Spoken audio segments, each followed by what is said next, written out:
Alrighty, we are back for another exciting edition of Cloverleaf, COVIDleaf Radio. I am the host of the most, the king of the quarantine, Jimmy Falcon, and it is an absolute honor to welcome back the very funny, the multi-talented Scott Schiaffo. How's it going, Scott?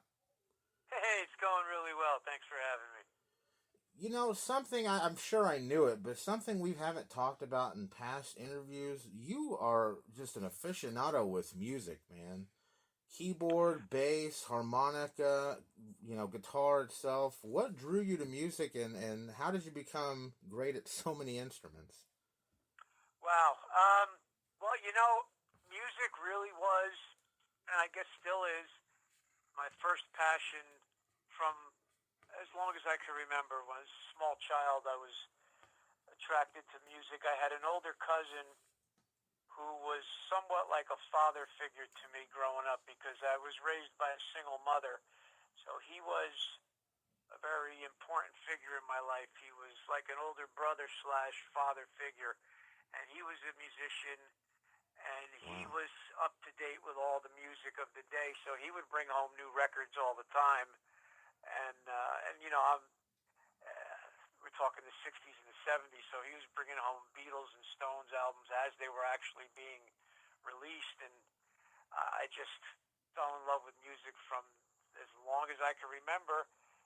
And then I bugged my mom for a drum set initially because I was thinking I was going to be a drummer, but we lived in a tiny apartment, so that was out of the question. And she got the guitar, which I'm very thankful now. And then I just, as soon as I began plunking away, she got me some lessons, and I was just obsessed with guitar from the time I can remember, right about through college and in my 20s. So music really did come first as far as a passion and a driving thing, but films and film acting are a real close second. Well, I guess was curious what some of your favorite bands or influences might have been, but of course, Beatles. I mean, that's a lot of great talent, and I think some people tend to look past the lyrics and think it's just crazy lyrics. But I mean, you turn it on, you listen to it, and it just makes you want to get up and move and sing the songs, even if they don't make sense. Yeah, the Beatles. I mean, like I say, I grew up at a time when, I was really young. I was like 4, 5, 6 years old, and by the time I was Wow. 7 or 8, the Beatles had broken up. But Right. in the '70s, their records were still somewhat considered new. So in the '70s, we had all the great stuff from the '60s: Beatles, Stones, Zeppelin, Who, the Young Rascals were a very influential band. They also came from my area. They were East Coast guys, so that was exciting. And I music was just the kind of thing that I knew right away that it was something that they say it's a communication language that it Right. exceeds any barriers, and it really does. It's a feeling thing. The only other thing I felt be powerful in that kind of similar way was the medium of film. Film is very powerful, but yeah, I feel very fortunate that I had my mother was very supportive, and I just was really obsessed with the guitar from age 12 or 13 right up into my middle 20s. Wow. And of course, I see a movie on your IMDb that I've come across before, but didn't think much about it because there's no photos that I could find or anything. But it's called The Broccoli Theory, and a young lady named Selma Blair was in that movie as well. That is correct, and that's actually her first film credit. Now, unfortunately, I didn't get to work with her in that film. We're both in very different scenes, and Right. she's just a featured. She's a featured. So we wouldn't even call the role that I play and the role that she played. We weren't even necessarily supporting characters. We were one-off characters that kind of came and went and were used for comedic, sort of a comedic breakup. But yeah, that was Selma's very first film. And years later, it was such a nice accolade to be able to say that and have that on my resume as well, that we appeared in a film together. And unfortunately, that film hasn't not really been commercially released. I don't think. I think it was Right. only Okay. played. Yeah, it only played at festivals. Oh, that makes sense, and I guess that would be why there's not much to find about it. But I guess I just thought it was neat that you were pumping hard at this and have been pumping hard at it for now 30 years, and you've just got to work with so many wonderful people. I think maybe, of course, doing so much stuff with Kevin and Clerks. Of course, I'm sure you talk about it every day almost. But you have done so much other great things. I thought it was interesting that your second thing I could find on IMDb, I don't always consider that to be accurate, but was a credited film that Selma Blair happened to be in as well. Yeah, that was relatively soon after Clerks. The first few years after Clerks, there were a handful of films I worked on that didn't necessarily get released till a good handful of years later. I got a very great opportunity in the mid 90s to work opposite Michael DiLorenzo, who at the time was a very big television star on New York Undercover.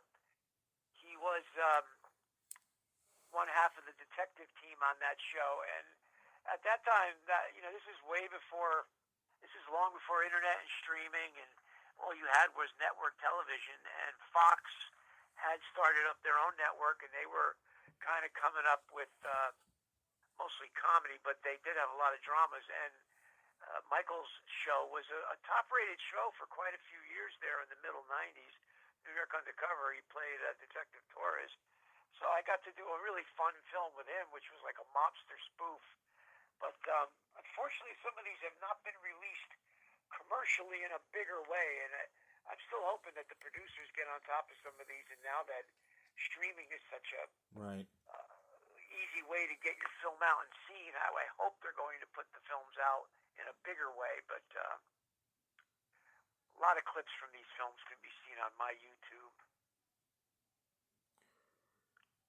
Very cool. I'm sure that, especially back in the day when you didn't have a budget, so much of a budget, if any, especially like starting with Clerks, it had to be something kind of crazy and wild. To imagine now here you're like 26 years now since that film came out and you're still pumping hard at it. What do you think, in your opinion, of course, the hardest part of making a movie or being in a movie? Well, being in a movie, or you mean as far as an actor, or actually Yeah, making a movie as an indie filmmaker? both actually. Um, well, on the acting side of things, if you are, if you're prepared and you have a good relationship with the director, ideally it's a sort of symbiotic relationship where you're both creating. And ultimately, for me as an actor, one of the most important things for me to do is to please the director above and beyond pleasing myself, because there are many times I might think a certain decision that a character might make given the scene might not at all be what the director's vision is. So you have a lot of hands-on directors, and you have some directors who kind of let you really take control yourself. But Kevin was very hands-on because his dialogue is so important to him, and rightfully so. So there was no room for any real improvisation in especially his early films.